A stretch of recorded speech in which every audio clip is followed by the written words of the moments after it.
In the early 1990s, one of the most horrible events in the history of the world occurred: the genocide in Rwanda. In that genocide, Hutus battling against Tutsis, 1 million people were killed in less than 9 months.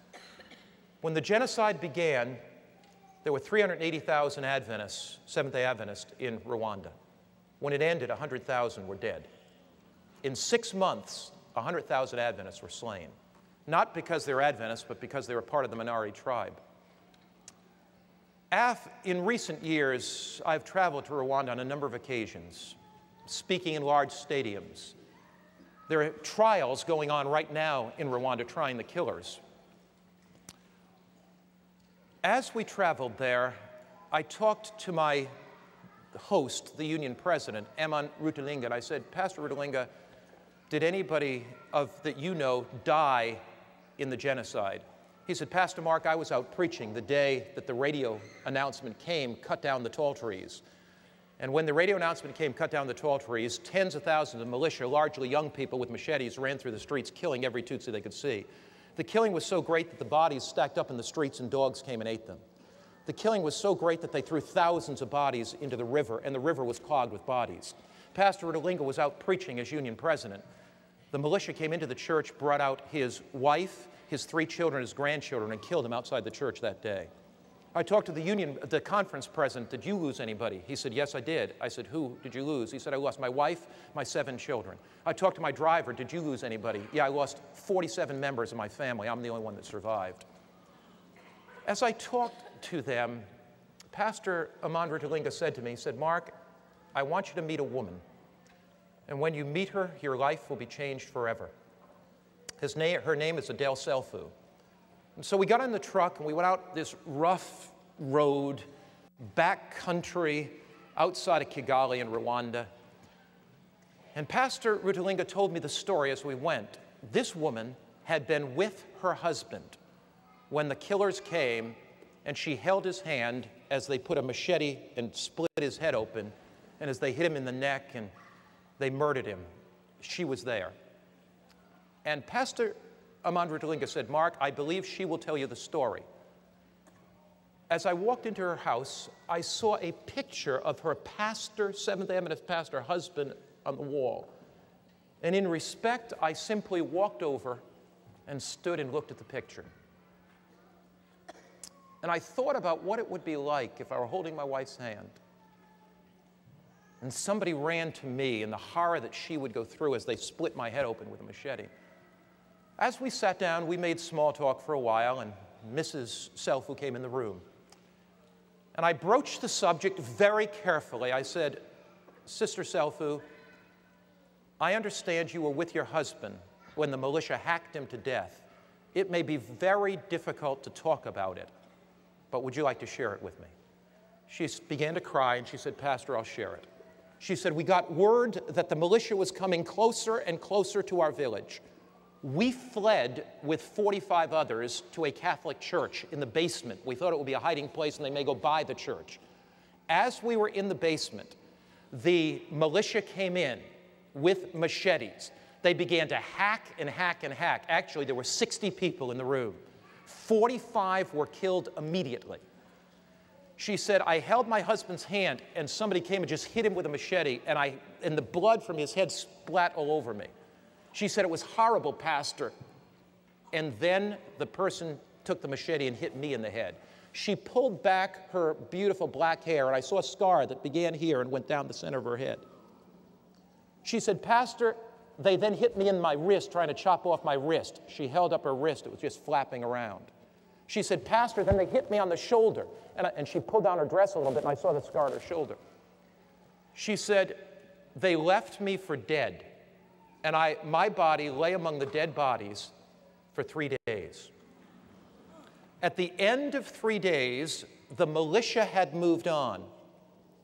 So she said, villagers came to bury the dead. Somebody, before they buried me, felt my pulse, and I still had a pulse. So they took me, I was unconscious. They began to nurse me back. Pastor, I was in and out of hospitals for 3 years. By this time, the forces from outside of Rwanda that were in the Congo fought their way back, liberated the country, and they built 18 prisoners for the murderers. They put 180,000 people in prison. Mrs. Selfo took 3 years to get back to health, but by now there was stability in the country. And she said to me, Pastor Mark, I have to make a decision of whether I'm going to be a bitter, angry old woman or not. And she said, I made a decision that my husband's death would not be in vain. I had the assurance beating in my heart that Jesus Christ was coming again, and that the thing that my husband would want would me to go to minister to the killers. So, Pastor, there's a prison not far from this village, and I became the mother of that prison. I would go in and bring blankets into the prison because of the cold nights. I would go in and bring food to the prison.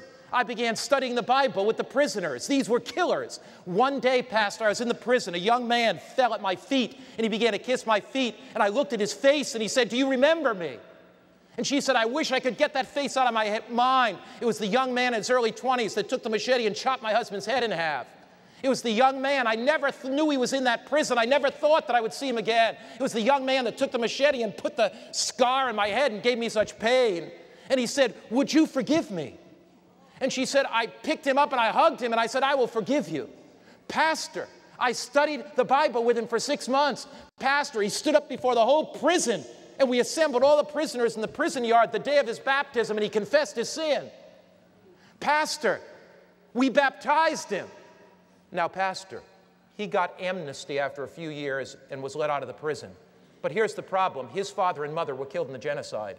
He had no place to live. Pastor, I adopted him as my son.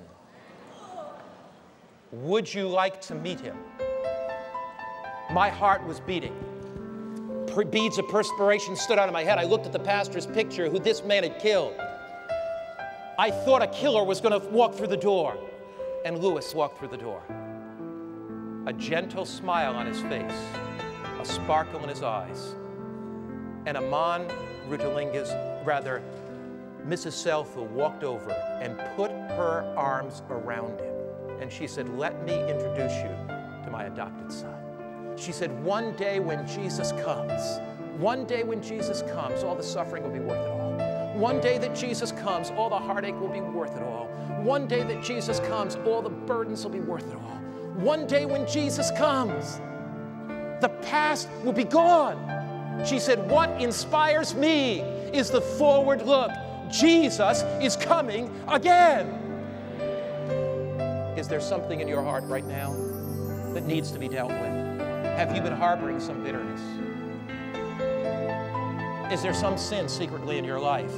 If God can transform Adele Selfu, if God can take that woman and take any bitterness, any anger out of her heart, God can do miracles in your life. The backward look leads you to the cross and forgiveness. The upward look leads you to receive the power of the living Christ in His care. The forward look leads you to put aside anything that would keep you from being ready for the coming of Jesus. There is nothing worth clinging to. As we bow our heads to pray,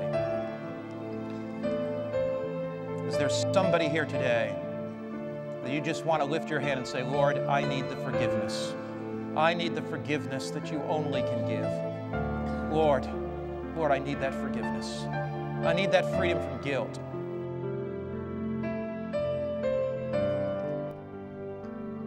Dios se dio a sí mismo en Cristo por nuestros pecados. Sufrió la muerte cruel de la cruz. Llevó por nosotros el peso del pecado, el justo por los injustos, para revelarnos su amor y atraernos hacia Él.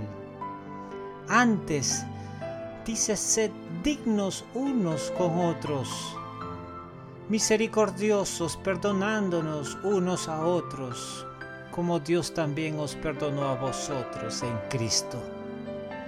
Dejad que more en vosotros Cristo, la vida divina, y que por medio de vosotros revele el amor nacido en el cielo, el cual inspirará esperanza a los desesperados y traerá la paz de los cielos al corazón afligido por el pecado.